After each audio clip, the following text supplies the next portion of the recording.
মাই YouTube channel Riya amusing diary. কেমন আছো তোমরা সবাই? আজ অনেক দিন পর একটা তোমাদের সাথে ব্লগ ভিডিও শেয়ার করব, আর সেটা যাচ্ছি হচ্ছে আমার বিয়ে বাড়িতে, মানে আমাদের একদম সামনের বাড়িতে আজকে বিয়ে। আর বিয়ে না, অ্যাকচুয়ালি বউ ভাত আজকে, তো তার জন্যই আমি রেডি হব আর আজকের ফুল লুকটা কিন্তু তোমাদের সাথে শেয়ার করব। সো ভিডিওটা দেখতে থাকো, আশা করি ভিডিওটা তোমাদের ভালো লাগবে। আর আমি যে ভাবছি যে আজকের এই ফুল লুকটা আমি তোমাদের এই ব্লগে শেয়ার করব না, আমি এটার জন্য একটা আলাদা করে একটা সেপারেট ভিডিও তৈরি করব। তো আজকের ব্লগে কিন্তু বিয়ে বাড়িতে কি খাচ্ছি, কেমন ড্রেস আপ করেছি সেটাই কিন্তু থাকবে, আর টিউটোরিয়াল ভিডিওটা কিন্তু আমি অন্যভাবে শেয়ার করব তোমার সাথে আলাদা একটা সেপারেট ভিডিও করে। সো দেখো ভিডিওটা, আশা করি তোমাদের ভালো লাগবে। আর মেকআপটা চলো স্টার্ট করা যাক। সো এটা আমার ফাইনাল লুক, আর এখন যাচ্ছি বিয়ে বাড়িতে। আর এই ফুল মেকআপ টিউটোরিয়ালটা কিন্তু খুব তাড়াতাড়ি আসতে চলেছে, আমি কিন্তু এটা আমার শর্ট ভিডিওতে আলাদা করে সেপারেট ভিডিও করেছি, এটা কিন্তু তোমাদের সাথে খুব শীঘ্রই শেয়ার করতে চলেছি। সো আজকের লুকটা কেমন লাগলো অবশ্যই কিন্তু কমেন্টে জানিও। আর চলো এবার যাওয়া যাক। আর বিয়ে বাড়িতে গিয়ে কিন্তু খুব খাবো আর খুব মজা করবো। সো আজকের ব্লগটা দেখতে থাকো, আর অবশ্যই জানিও যে আজকের লুকটা আমার কেমন লাগছে। এই ফুল লুকটা কিন্তু আমি নিজে একা একা করেছি। হ্যাঁ, শাড়িটা অবশ্য আমার মা ড্র্যাপিং করে দিয়েছে, আর আমি আজকে পিন করেই শাড়িটা পরেছি। আমার বেশ লুকটা খুব ভালো লাগছে, আর তোমাদের কেমন লাগলো অবশ্যই কিন্তু কমেন্টে জানিও।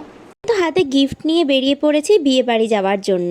আর বিশ্বাস করো, আজকের বিয়ে বাড়িতে প্রথম এন্ট্রেন্সটা না এত সুন্দরভাবে সাজানো হয়েছিল, চারিদিকটা লাইটিং আর ডেকোরেশন দেখে সত্যি মনটা ভালো হয়ে গেল। এবার দেখো, আমরা কিন্তু এখন যাচ্ছি ঠিক বরকনে যেই জায়গাটায় বসে আছে ঠিক সেই দিকে। এবার এন্ট্রেন্সটা তো দেখলেই যে কত সুন্দর লাগছে সাজানোটা, আর যেইখানে এন্ট্রেন্সের যে সুন্দর স্টেজটা যেখানটা আর কি বরকনে বসেছিল সেইখানটা গিয়েও কিন্তু আমি বেশ কয়েকটা ছবি তুলেছি। চারিদিকে কিন্তু প্রচুর ছবি তোলার জায়গাও ছিল। তবে এবার চলো দেখিনি কিন্তু বিয়েবাড়িতে মেনুতে কী কী আছে, মানে স্টার্টারে। আজকে স্টার্টারে কিন্তু ছিল দু রকমের পকোড়া, একটা ছিল চিকেন পকোড়া আর একটা ছিল পটেটো দিয়ে, মানে লাইক গার্লিক পটেটো সামথিং কিছু একটা ছিল, আর ছিল কিন্তু ফুচকা। আচ্ছা, তোমরা যখন স্টার্টার খাও মোটামুটি সব বিয়েবাড়িতেই কিন্তু ফুচকাটা অ্যাভেলেবেল থাকে, তাই না বলো? পকোড়াটাও কিন্তু অ্যাভেলেবেল থাকে। তো এবার দেখো, তোমরা আগে গিয়ে কোনটা খাও, ফুচকা নাকি পকোড়া? একটু কমেন্টে জানিয়ে যেও তো। বিশ্বাস করো, যেদিকেই চোখ যায় সেটা হচ্ছে পকোড়ার দিকে। যদিও বা আমি ফুচকা খেতে খুব একটা ভালোবাসি না, আমি সবটাই খাই কিন্তু জল ছাড়া, সেই জন্য কিন্তু আমার চোখ গেছিলো আগে পকোড়ারই দিকে, তাই পকোড়াটা খেয়েছিলাম। পকোড়াটা দেখতে যতটা টেম্পটিং তেমন খেতেও কিন্তু খুবই সুন্দর ছিল। আর তারপরে এদিকে আমি ফুচকা খেয়ে নিয়েছিলাম 2-4টে, যাতে মেন কোর্সটা খাওয়ার জন্য তো পেটটা একটু ফাঁকা রাখতে হবে না। আর এই মেন কোর্সের খাবারের ভিডিওটা কিন্তু আমি আমার অলরেডি শর্টসে কিন্তু আলাদা করে আপলোড করে দিয়েছি, তোমরা কিন্তু গিয়ে একবার দেখে এসো যে অ্যাকচুয়ালি মেনুতে সেদিন কী কী ছিল। তবে খাবারগুলো কিন্তু প্রত্যেকটা খাবার খুবই ভালো ছিল। ক্যাটারিং সার্ভিসও ছিল কিন্তু খুবই সুন্দর। তোমরা পজ করে একবার মেনুটা দেখে নিও, আর কারা ক্যাটারিং করেছে সেটাও একবার দেখে যেও। দি লাইক ক্যাটারার, হ্যাঁ একদমই তাই, খুব ভালোই ক্যাটারিং সার্ভিস করেছিল ওরা।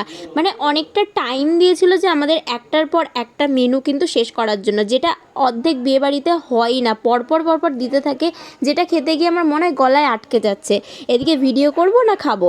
যাই হোক, খাওয়াটা বেশ ভালোই হয়েছিল। আর নিচে নেমে এসে দেখি যে আমার যে একটা বন্ধু এসেছে, ওর কিন্তু এখনও খাওয়া দাওয়াই কমপ্লিট হয়নি, মানে স্টার্টারই খাওয়া কমপ্লিট হয়নি, এদিকে আমার মেন কোর্স খাওয়া হয়ে গেছে। মানে বুঝতে পারছি আমি কতটা ফাস্ট। হ্যাঁ, যাই হোক, ভেবো না যে আমি গিয়ে একেবারে গিয়ে মেন কোর্স খেয়ে নিয়েছিলাম, অনেকটা রাত হয়ে গেছিলো। অ্যাকচুয়ালি ওরা অনেক রাত করে এসেছিলো, আমি টাইম মতোই গেছিলাম।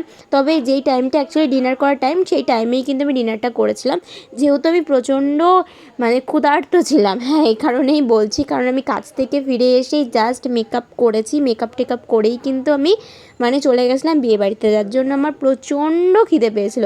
এবার স্টার্টার খেয়েও আমি পেট ভর্তি করতে চাইনি, তাই বিশ্বাস করো মেন কোর্সে গিয়ে বসে পড়েছিলাম একবারে মেন কোর্স খেতে। কোর্স খেয়েই কিন্তু বাড়ি ফেরার পালা, আর বেশিক্ষণ বসিনি কারণ অনেকটা লেট নাইট হয়ে গেছিলো। আমি এখন বাড়ি চলে এসেছি, আর অল ওভার আমার জুয়েলারি যা ছিল আমি সব খুলে ফেলেছি, বিকজ আমার কানে প্রচণ্ড পেন হচ্ছিল, যার দরুন আমি সব খুলে ফেলেছি। সো আজকের ব্লগটা এইটুকুনি ছিল, আর ব্লগটা এমন কিছু বড় নয়। আর ব্লগ যদি ভালো লেগে থাকে তাহলে একটা কী করতে হবে, লাইক কমেন্ট শেয়ার করে দেবে। অ্যাকচুয়ালি কী বলো তো, আমি তোমাদের সাথে কী শেয়ার করবো বুঝতে না পেরে ভাবলাম যে চলো প্রতিদিন তোমাদের সাথে শর্ট ভিডিও শেয়ার করি, বাট আজকে একটা ব্লগ শেয়ার করা যেতেই পারে, সেই উদ্দেশ্যে ব্লগটা শ্যুট করা, জাস্ট একদম অল্প কিছু মিনিটের একটা ব্লগ, ছোট্ট ব্লগ। আর তোমাদের ভালো লাগলে কী করতে হবে, লাইক কমেন্ট শেয়ার করে যেতে হবে। সো দেখাবে নেক্সট ব্লগে, টাটা।